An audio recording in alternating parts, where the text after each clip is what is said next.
Tonight, the world on edge after America strikes Iran. What we know about the attack and what's left of Iran's nuclear program as Tehran hits back. If peace does not come quickly, we will go after those other targets with precision, speed, and skill. Plus, dangerous heat gripping the nation with temperatures soaring into the triple digits. Tens of millions at risk. We show you how to stay cool and safe.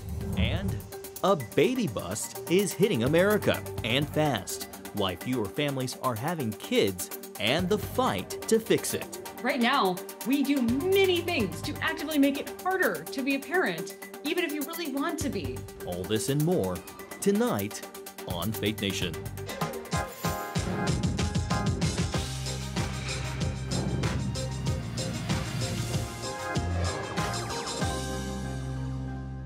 Explosions across the Gulf tonight as Iran targets American forces in the Middle East. Good evening and welcome to Faith Nation. I'm John Jessup. Well, a dangerous new chapter is unfolding tonight in the Middle East. Iran started launching major attacks on American troops stationed in Qatar. Video captured missiles flying overhead as explosions shook the capital Doha. It is direct retaliation for U.S. airstrikes over the weekend that targeted Iran's most sensitive nuclear facilities. President Trump described the sites as totally destroyed, while the chairman of the Joint Chiefs warns it's too early to know the full extent of the damage. Meanwhile, an escalation from Israel, now branching out and striking more than just military sites, but powerful symbols of Iran's ruling regime. Targets included the Revolutionary Guard's headquarters and a notorious facility known for holding political prisoners. And now, with calls for regime change back in the spotlight, the world is watching to see how this could all escalate. For more on our top story, let's bring in our panel, senior White House correspondent Kelly Wright and Simone Ledine, who is the executive director of Maven Defense Solution and a former deputy assistant secretary of defense for the Middle East. Welcome to both of you. Kelly, to you first. We know that 8,000 troops or so were stationed at this base. Iran said that it was sending in the same number of missiles that the United States used Saturday night. So what are we learning more about these attacks against American forces, and how is the White House, specifically the president, responding? Interesting question, John. The president was meeting with his national security team here at the White House shortly after those missiles started hitting. There were about 6 intercontinental ballistic missiles that were fired from Iran into Qatar at the Al Udeid air base. And we understand that as a result of that, that the United States was already prepared. Qatar had received stern warnings for them to bunker down and be prepared, as well as other bases throughout the Middle East. As far as retaliatory strikes from the United States, there are none. The president remains firm and committed to brokering a peace deal. This retaliatory measure was expected, and there were no casualties or injuries to any forces on the ground. Fortunately, no casualties to report. Simone, as Kelly just stated, the White House was anticipating some type of retaliatory strike. The Department of Homeland Security is also warning of potential attacks right here on the homeland in the United States. How real of a threat is that, and how quickly could we see something develop? When you're looking at something like this, it's important to assess not just the ability to conduct attacks inside the homeland, but also the desire, the will to do that. And there's a large body of evidence and work out there that talks about the very real sleeper cells that we do have in this country. And unfortunately, the last 4 years of the Biden administration also resulted in a lot of foreigners coming into this country that we don't know who they all are necessarily. So there is certainly a risk of some of them, being part of these sleeper cells and wanting to conduct attacks, being able to conduct these attacks. But given the incredibly weak showing of the Iranian regime, the near total dismantlement of many of Iran's terror proxies by Israel, you really have to wonder if these networks here in the United States are going to want to activate at this time, even if they are ordered to do so. I would also say that there's been so much attention on the communications and different, different signals that Iran is sending. And so I think that when a warning like this comes out, I do believe it's because there is some material information behind it. Otherwise, there wouldn't be a warning. So I would certainly take it seriously. But Iran, the regime, is really at a crossroads right now. President Trump, I'm sure, will still accept, a road to peace. Still wants an end to hostilities. But with Iran, if Iran continues to take actions, this retaliatory action, perhaps not the most effective, and maybe it was meant to be not effective. So perhaps, we can move forward and a new day of peace can dawn. Not that I'm completely, not that I believe it, but it's possible. It's possible. Kelly, speaking of moving on in a new day, on the topic of regime change, today we heard from the exiled Reza Pahlavi, the exiled son of the Iran's last Shah. He basically said that Khamenei should step down and help lead a peaceful transition if that current regime does fall.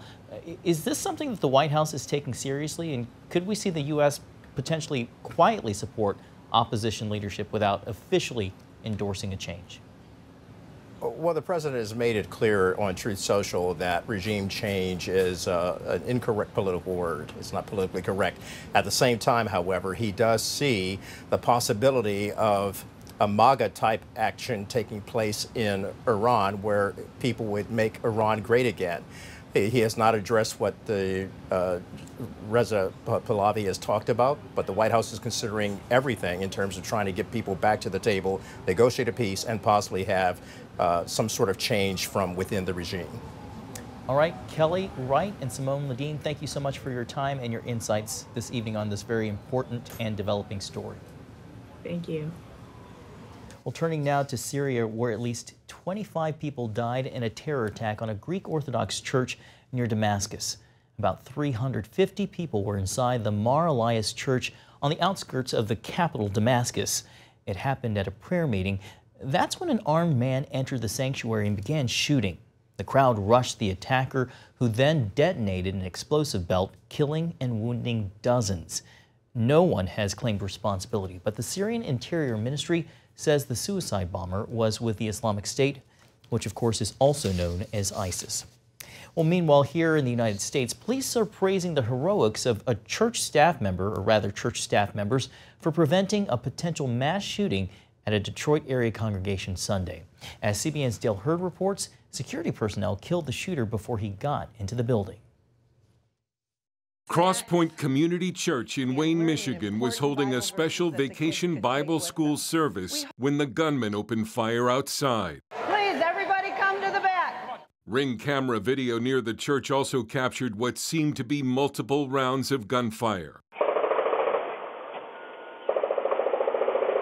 Police say the gunman was driving erratically near the church, then got out of his vehicle wearing a tactical vest and carrying a rifle and a handgun, and began firing as he approached the building. That's when a church member and other staffers confronted him. A parishioner struck the gunman with his vehicle as the gunman shot the vehicle repeatedly. At least 2 staff members shot the gunman, causing fatal wounds. The gunman has been identified as 31-year-old Brian Anthony Browning from a nearby town. Police initially said the man had no connection to the church, but other reports say Browning's mother is a member and that the suspect attended 2 or 3 services over the course of the last year. We are grateful for the heroic actions of the church's staff members, who undoubtedly saved many lives and prevented a large-scale mass shooting. One church staff member was shot in the leg in the incident. The pastor said church members and staff were trained to respond to emergency situations, and it saved lives. Dale Hurd, CBN News. Grateful for that training. When we come back, protecting your skin from the summer sun. and why doctors say certain ingredients in some sunscreens are a cause for concern. Stay with us. Welcome back. Tens of millions across the Midwest and East Coast are bracing for more dangerously high temperatures with a massive heat wave that's expected to last well into the week. From Minnesota to Maine, several states are under a heat advisory. The National Weather Service says conditions could be sweltering, even life-threatening in some areas. Meteorologists say it's caused by a heat dome, which is a giant bubble of high pressure trapping hot, humid air over the region. And while on the topic of extreme heat, a reminder to protect your skin. Doctors say sunscreen is a must, but some people are worried about what's in it. CBN medical reporter Lori Johnson shows us what to look for and how to stay safe in the sun. Our skin can pay a hefty price for summer fun in the sun. Just one blistering sunburn in your younger years can increase the risk for deadly melanoma. The UV exposure and ultraviolet exposure from the sun's rays is really the #1 most preventable and avoidable cause of not only skin cancer, but also signs of aging. So things like fine lines, wrinkles, brown spots, loss of elasticity. Dermatologist Whitney Bowe says all of us should use sunscreen, but points out the FDA is questioning chemical sunscreens with ingredients like oxybenzone and avobenzone. They're actually calling for sunscreen manufacturers to really take a closer look at the safety of some of those ingredients. Studies show some sunscreen chemicals can be absorbed into the bloodstream. That's why the FDA states these products need to undergo further testing to help determine if they increase the risk for cancer, birth defects, or other adverse effects. And while those chemical sunscreens warrant further study, the FDA says mineral sunscreens are generally recognized as safe and effective. However, there are drawbacks to those as well. So mineral or physical blockers basically act like a shield. They sit on the skin and they reflect or scatter UV rays. Those are the ones that they contain zinc oxide, titanium dioxide. They can be a little bit difficult to rub in. They can sometimes leave you looking a little bit like a ghost, right? Too often, sunscreens don't offer the protection they claim, and consumers don't apply them properly. So a lot of people are asking me, like, how do I limit the amount of sunscreen that I'm using during the summer? And that's when I tell people you got to think outside the sunscreen box. People who are concerned about slathering sunscreen from head to toe all day long, which is what doctors recommend, can find peace of mind by covering up with things like a wide-brimmed hat and new protective clothing like this swim shirt that blocks 98% of the sun's harmful rays.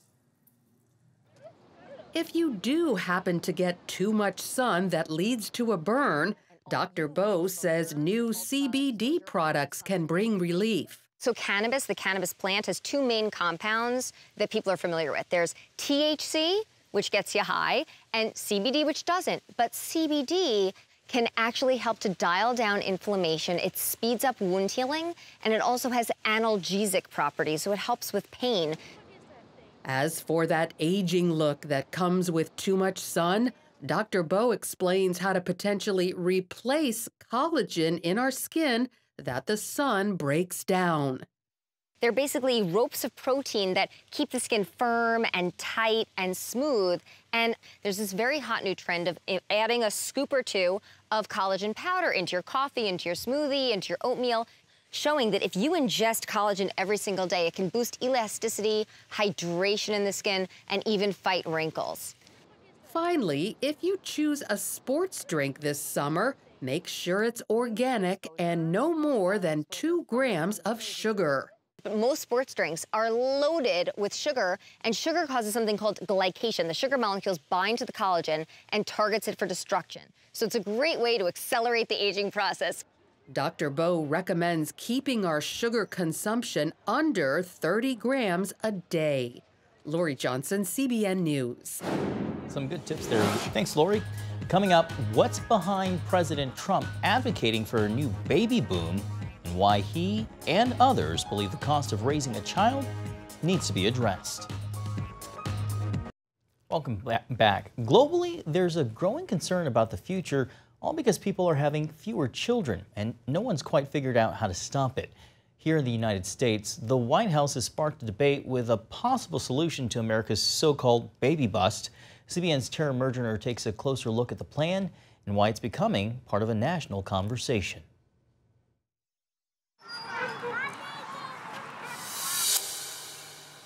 As America's birth rate drops to historic lows, Happy birthday to you. Some families are doubling down. One of our biggest concerns is that we're going to see a cultural mass extinction.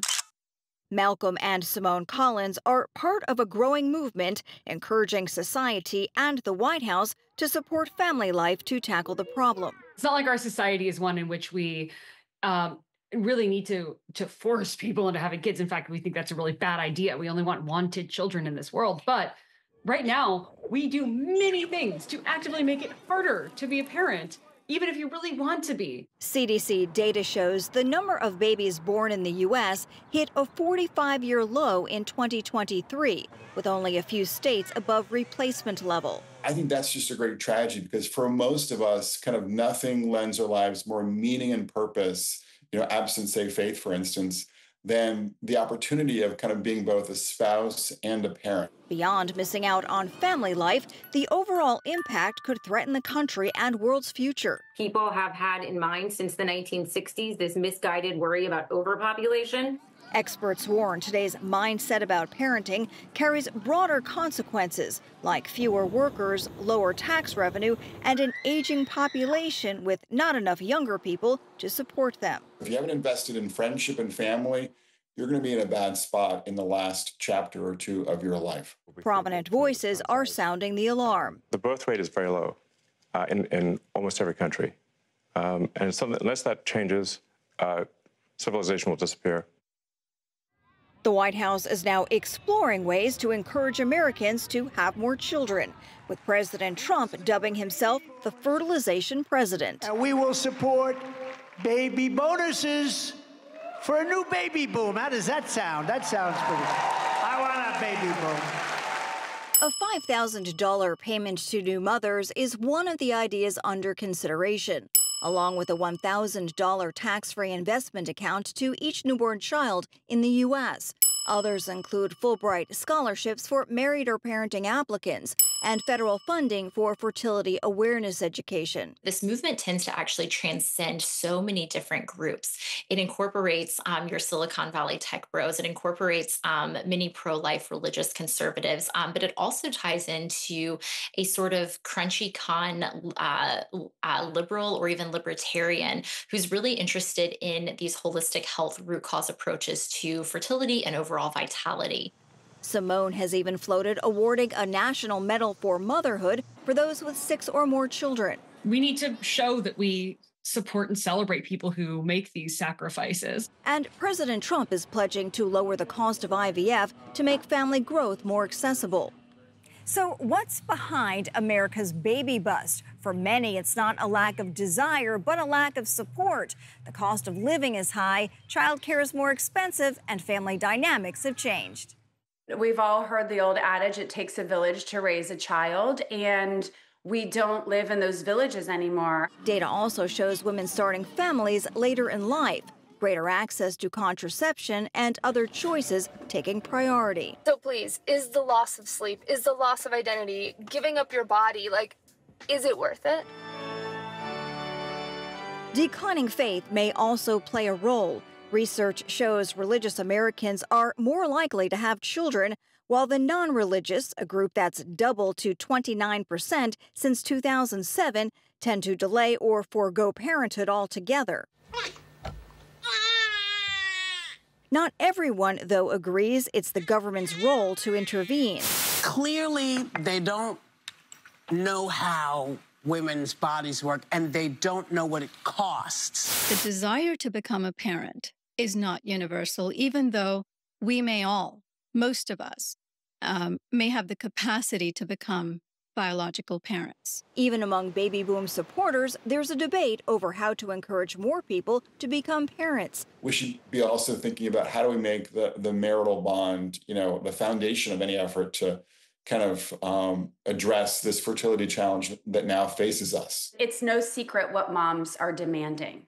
So we chose paid leave, affordable childcare, and improved maternal health outcomes. For many families, it's about the math. $1,000. That's how much parents of just one little boy or girl are paying for diapers per year. By some estimates, it now costs more than $300,000 to raise a child through high school. Like if the financial is what you're struggling with, here's a way that we can provide a boost and really encourage you on that path. The most important part when it comes to addressing falling birth rates isn't necessarily to incentivize having kids, and that's not exactly what the administration is looking at.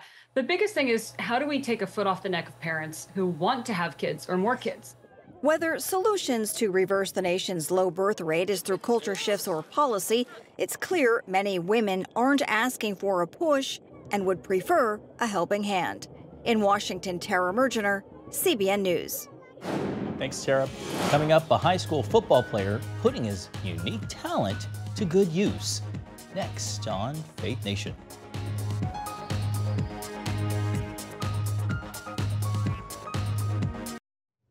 Finally tonight, while the OKC Thunder's Game 7 title win may be top of mind for most sports fans, a high school quarterback is contending for some time in the spotlight, going viral for his ability to throw with both hands. 17-year-old Mikey Ga has amassed millions of online views for possibly being the first ambidextrous quarterback prospect.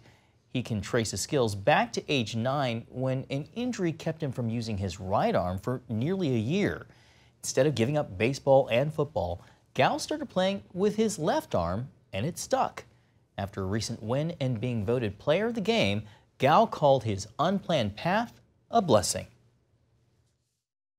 I'm just so blessed. God has a plan. I've always said that. You know, I feel like I've gone to all these places, done all these things for a reason. I've learned so much from all these different places, and it made me just the competitor I am. And Ga's coaches are building a whole offense around his secret weapon in his final season. A pretty stellar young man there. Well, that does it for this edition of Faith Nation. Thank you so much for watching, and we hope to see you right back again here tomorrow. Good night.